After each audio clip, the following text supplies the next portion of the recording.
About 300 years ago, during the Liang dynasty in China, Buddhist priests often found themselves the favorite victims of attacks by bandits and highwaymen. They responded in a rather unpriest-like fashion by creating a system of self-defense, which is to this day unequaled for its deadly effectiveness.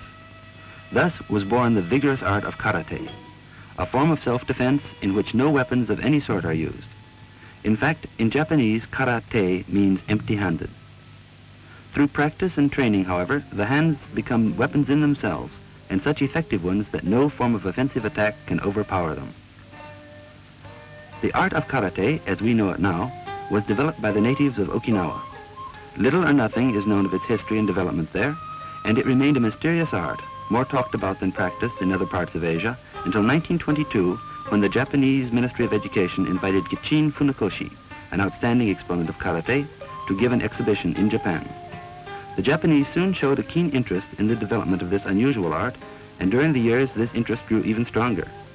At present, its popularity is increasing tremendously, to the extent that it is now finding its way into the Western world.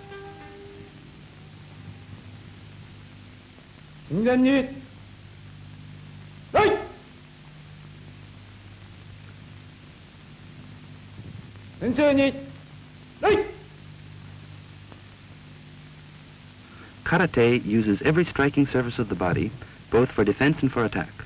Especially important are the hands and feet, which are systematically trained until they become the most formidable of weapons.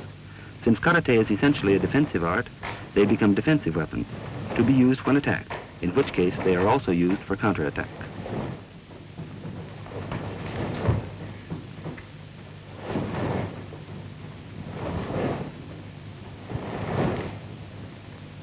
The various kinds of punches used in karate are the rising forward punch, the side sweeping punch, the hook punch, the inverted forward punch, the U-punch, and the double forward punch.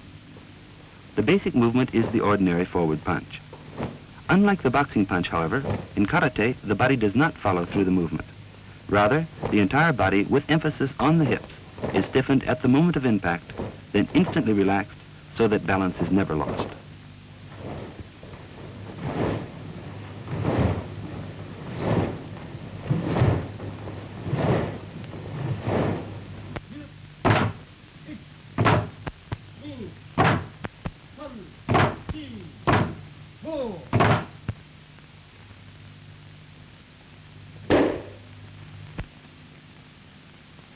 Just as important in karate as the punch is the kick. There are various kinds. Among them, the forward kick, the side sweeping kick, the side snap kick, and the side thrust kick. When properly mastered, these are even more powerful than the punches and may be used most effectively as a surprise counterattack. Needless to say, to be used successfully, this technique requires considerable practice.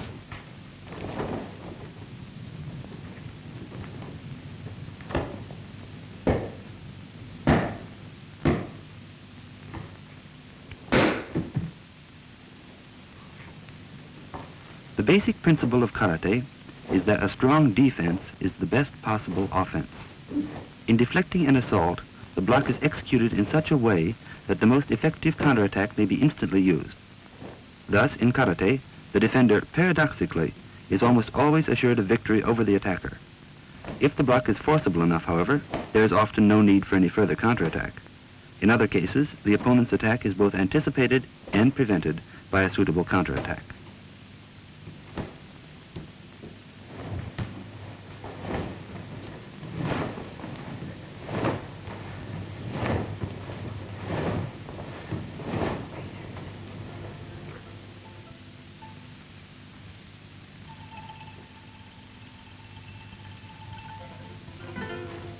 Learning the formal exercises is one of the most important facets of karate training, for in this art the body must be made into a veritable weapon. These so-called kata, or sets of exercises, include all the various kinds of punching, kicking, and blocking, so that all kinds of imaginary attacks are successfully blocked and followed by effective counterattacks. There are more than 50 sets of such exercises, most of which were long ago developed by karate masters so that the students might practice by themselves. Some kata emphasize elaborate movements in speed.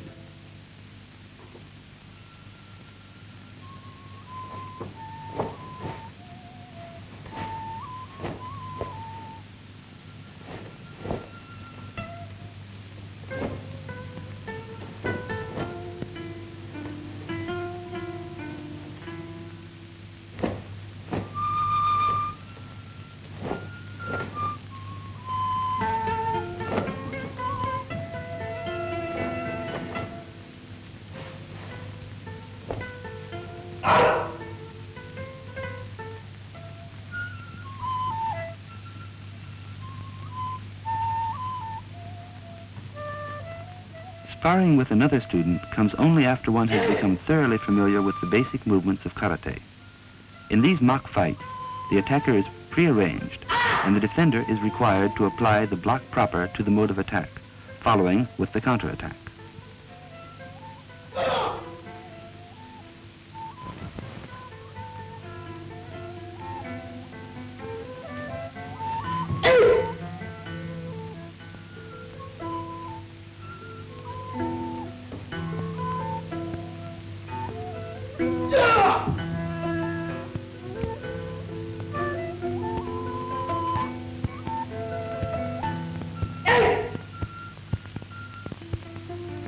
Karate is also most effective in any kind of weapons attack. For example, in defending oneself against an attacker with a knife.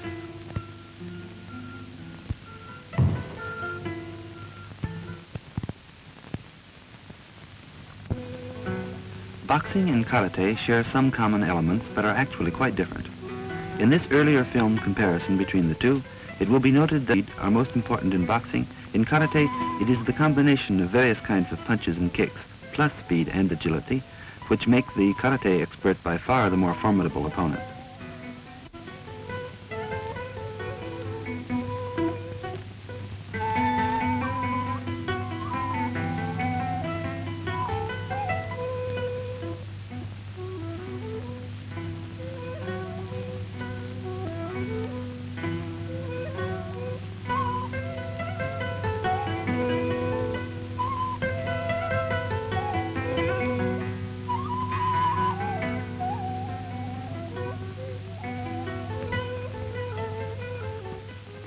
More recently, the art has been gaining popularity among women.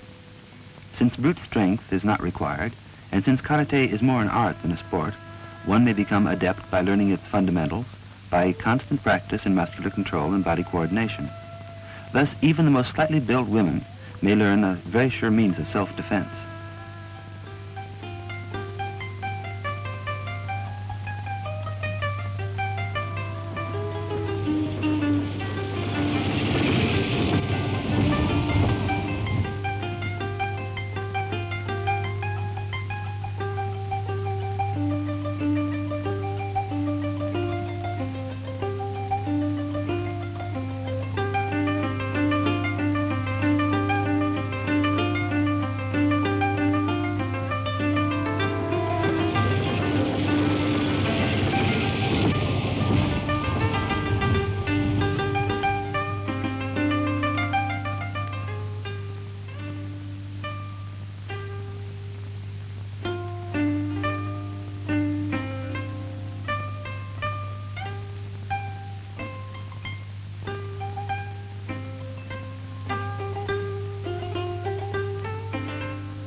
It is training, however, which is the most important single part of becoming a karate expert, for it is by training alone that the body can develop the skill and strength needed in practice of this art. Thus, one of the tests of proficiency consists of breaking 3 one-inch boards with the fist or feet, or cracking 10 pieces of slate with one blow.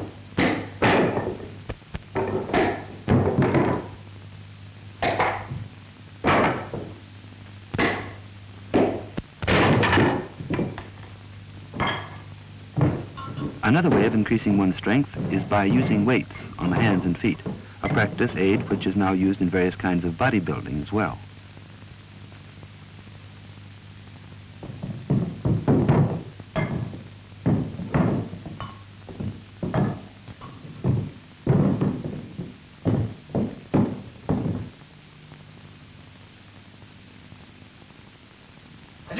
After mastering the fundamentals, the student is ready for freestyle practice.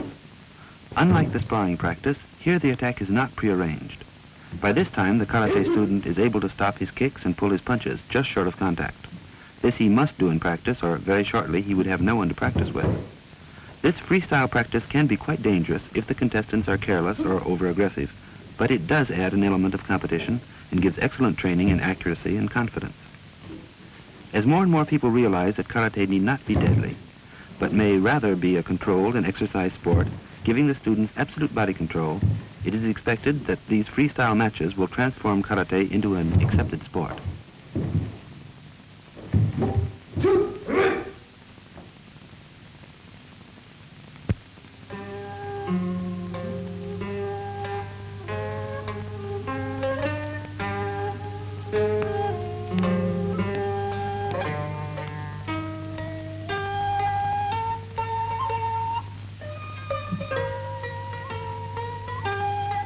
Karate, as a most effective scientific technique of self-defense, is gaining popularity not only in the specialized institutes teaching it, but also in offices, in homes, in the country, and in schools.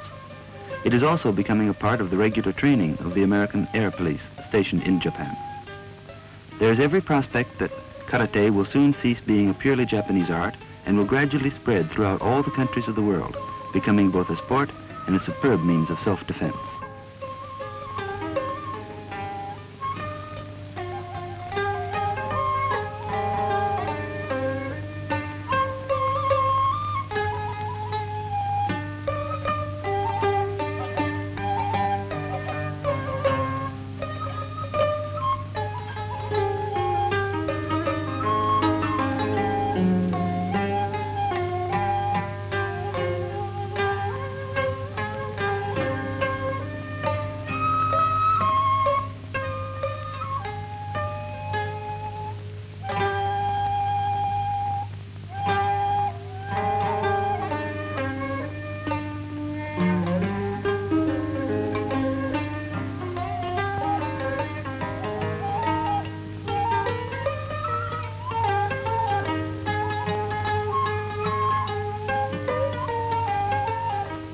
Credit for karate's present stage of high development is due to Mr. Funakoshi, the man who gave karate its first Japanese exhibition and who has devoted his life to the teaching and perfecting of this art. Formerly regarded as somewhat esoteric, its fundamentals were kept secret and were passed on from master to select students. Now it is on its way to becoming a worldwide art.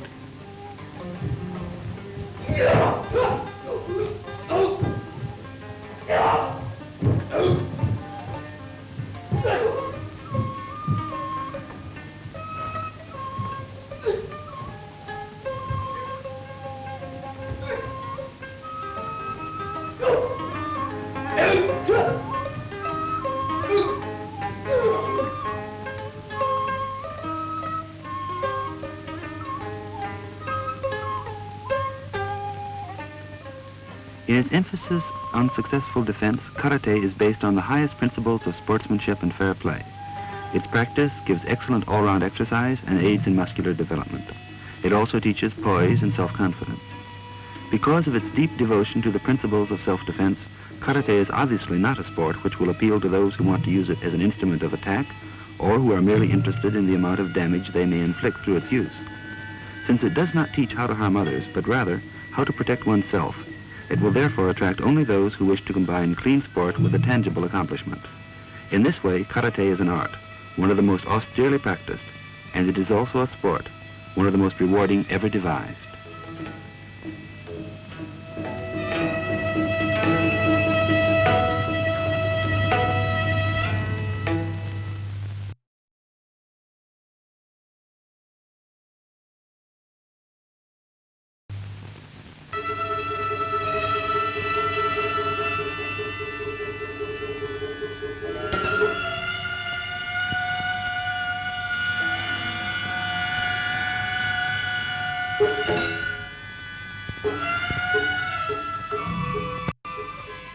Karate, or empty-handed, was the most strenuous military art of old Japan and remains today a most unusually effective form of bare-handed combat.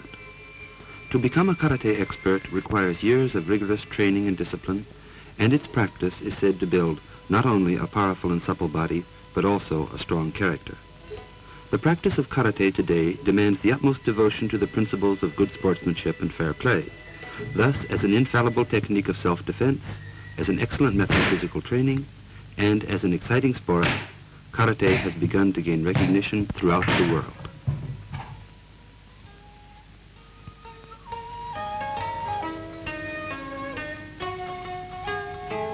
Here are two karate men demonstrating the main principles of defense and attack in slow motion.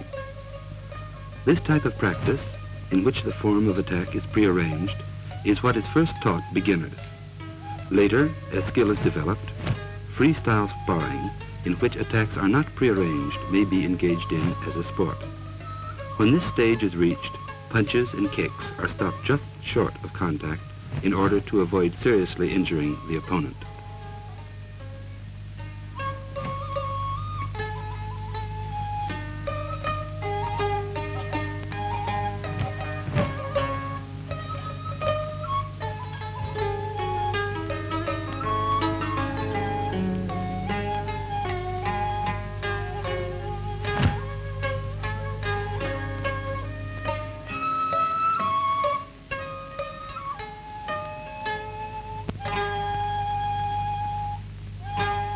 Throwing is not one of the usual techniques of karate, but in self-defense it is used as an adjunct to the others of blocking, punching, and kicking. In karate, throwing depends upon an effective use of the force of the opponent's attack and is used either before or after punching.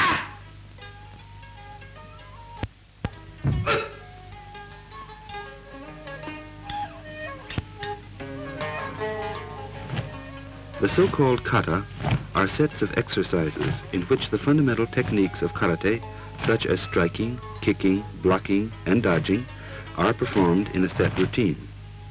There are more than 50 such sets of exercises, some relatively simple, others rather complex. These enable the karate student to practice by himself and to perfect his form. In practicing these exercises, one imagines being attacked in various ways and from all directions.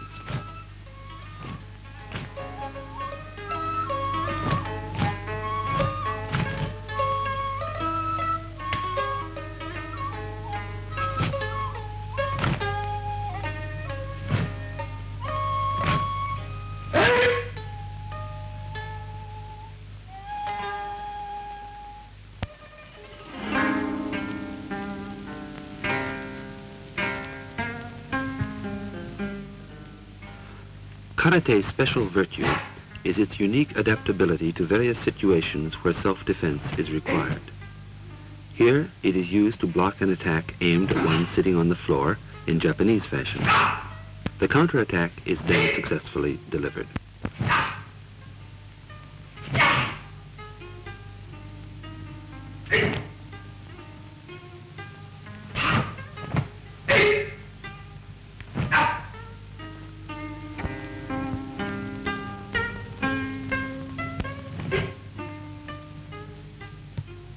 When sitting on a chair, the mobility of one's hands and feet is considerably less than when standing.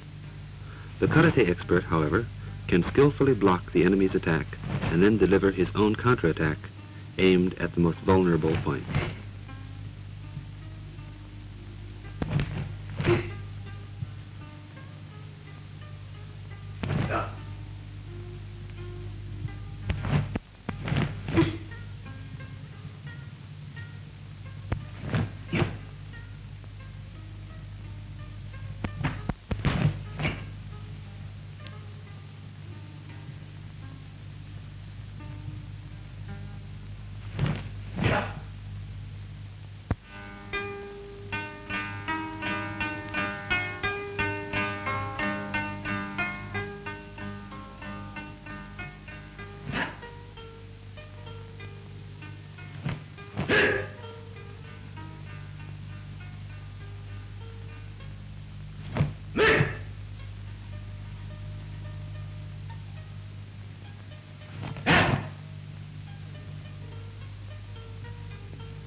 When one is the object of a surprise attack and a part of the body is immobilized, the attack must be immediately frustrated by using those parts of the body still free.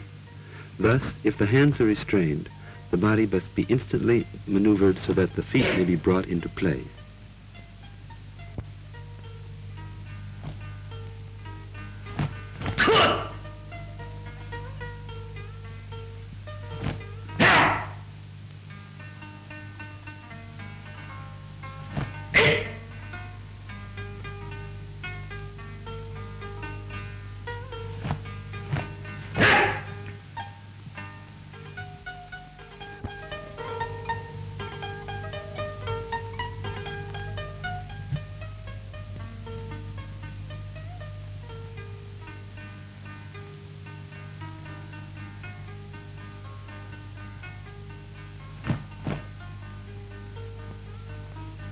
Weapons, too, are generally useless against the karate expert, who, taking advantage of a moment of inattention on the part of his opponent, may successfully defend himself against a pistol.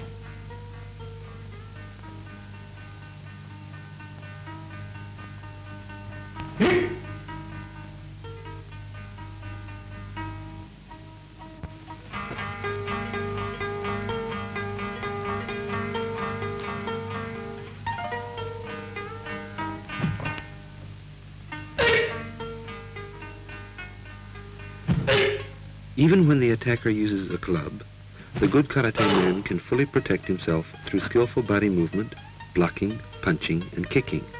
The heaviest of weapons is no match for the hands and feet of the experienced karate player.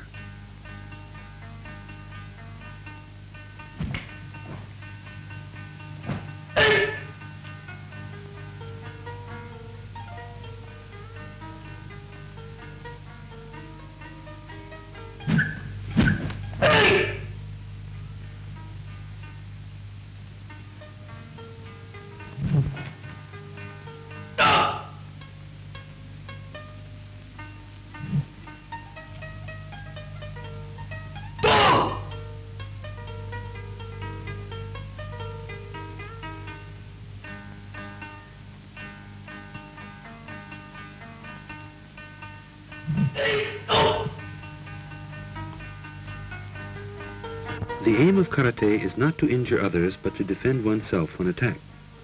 Then, and only then, are karate techniques brought into play. For this reason, karate is much more than merely a way of fighting. It is a controlled and regulated sport, the art of which consists not only of the most absolute self-control, but also a complete observance of the universal code of good sportsmanship.